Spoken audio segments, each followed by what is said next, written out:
Welcome back to another deep dive. Today's explainer is basically a masterclass on the absolute core competencies of world-class leadership: assertiveness and self-confidence.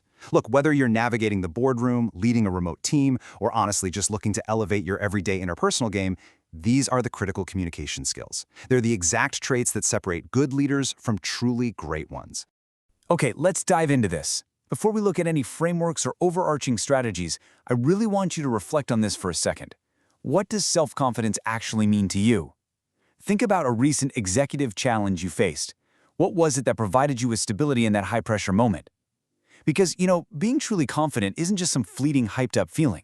It's this invisible internal force that allows us to set our goals and actually reach them, giving us that essential push we need to overcome sudden, unexpected difficulties. There's a brilliant quote by Lev Lazarov that goes, "Who has confidence in himself will gain the confidence of others." And that really sets our tone of executive authority for today. Because leadership, at its core, is fundamentally about radiating your own internal stability outward. If you don't possess a deep-seated belief in the vision, and more importantly, in your own capability to execute it, well, you simply can't expect your team, your clients, or your stakeholders to believe in it either. So to master this, we're going to take an inside-out approach today. Here is our syllabus. We'll start by defining executive confidence, then we'll build the internal foundation, cover projecting your presence, dive into strategic communication, and finally, wrap up with navigating difficult dynamics. All right, let's get right into Section 1, defining executive confidence and its core traits. Now, as we unpack these traits, keep in mind what D. Blotcher said. Learning is not a spectator sport. These are highly actionable skills that we actually have to get out there and practice. Now, what's really interesting about this breakdown is how often we use two concepts totally interchangeably when they're actually very different things: assertiveness and self-confidence. Self-confidence is your internal state. It's your foundational belief in your abilities, your judgment, and your personal worth. Assertiveness, on the other hand, is the external action. It's how you actually express those thoughts and boundaries in a direct, honest, and appropriate way. You absolutely need the internal confidence to power that assertive action. And to really understand how we project that action, we have to do a quick audit of our own communication style. Ask yourself, are you holding back and being passive? Avoiding conflict but totally sacrificing your own needs? Or are you overpowering the room and being aggressive, pushing your agenda at everyone else's expense? Maybe you're somewhere in that murky middle of being passive-aggressive, expressing your discontent indirectly. Or, hopefully, are you striking that balanced, assertive tone where everyone's rights and boundaries are genuinely respected? Identifying these four styles and recognizing your own baseline is the absolute crucial first step before you even attempt to lead others. Moving right along to Section 2, the internal foundation, focusing on mindset and goals. We all face obstacles every single day. Things like all-or-nothing thinking, overgeneralization, or constantly jumping to conclusions. These are internal traps that can easily get the best of us. But as Frank A. Clark noted, if you can find a path with no obstacles, it probably doesn't lead anywhere. It is strictly our internal reactions to these daily events that dictate whether they stay a minor annoyance or snowball into a full-blown major crisis.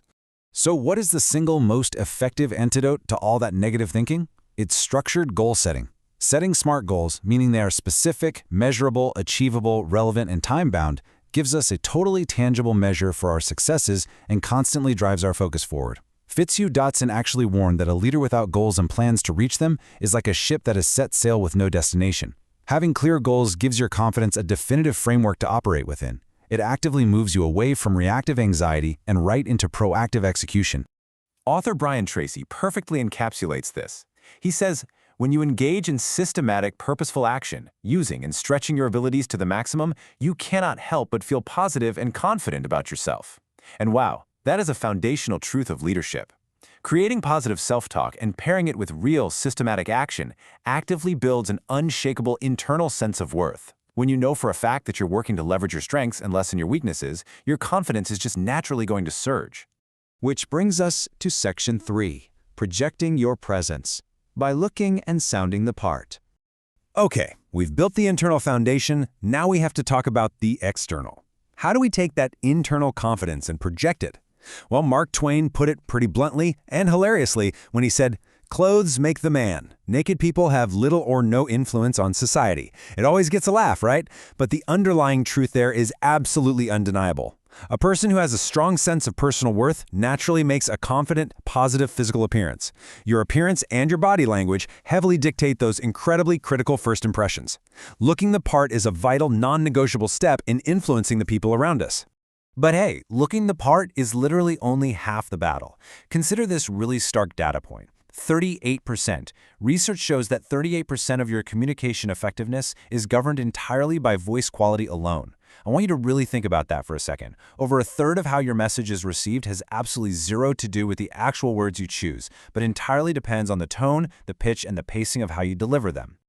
So the crucial point is that feeling and looking the part are totally incomplete without taking direct vocal ownership of your message.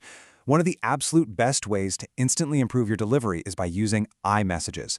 Starting your statements with I feel, I need, or I recommend literally forces you to take direct responsibility for your thoughts. Instead of saying something like, this project is confusing, which just blames the situation, you say, I need more clarity on this project timeline.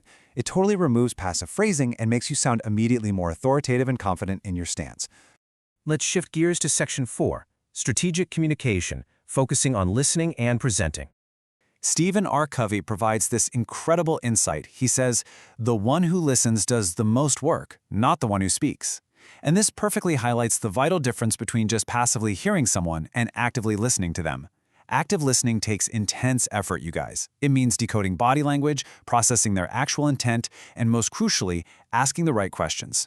Asking well-timed, insightful questions is legitimately one of the most powerful leadership tools at your disposal to show you are engaged, empathetic, and totally in control of the room.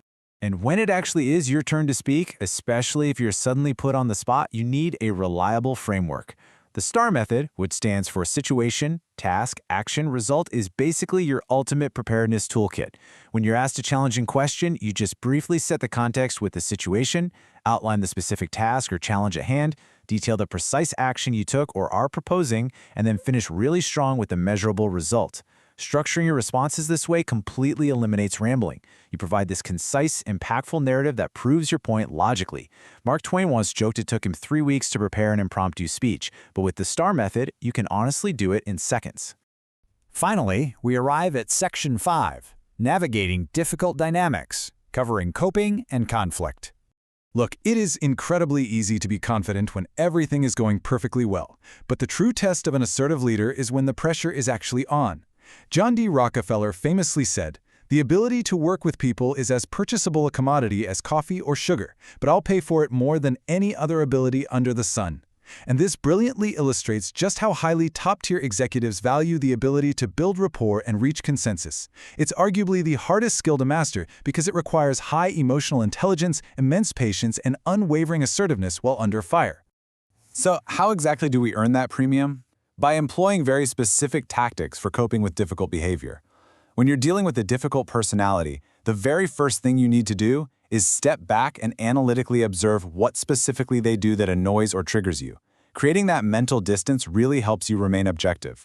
But here is the kicker. More importantly, you have to self-reflect. What might you be doing to inadvertently aggravate the situation? An assertive leader always looks at their own role in a conflict first, before attempting to manage or correct the behavior of the other person. Because as author Mark Sanborn astutely noted, communication is both a science and an art. The science part, well, that's the actionable frameworks we've discussed today, things like utilizing the STAR method or building SMART goals to foster internal confidence. But the art is how you apply them in real time. It's how you express disagreement assertively without burning bridges. It requires a really delicate, constantly shifting balance of these coping techniques, recognizing that every single human interaction is uniquely nuanced.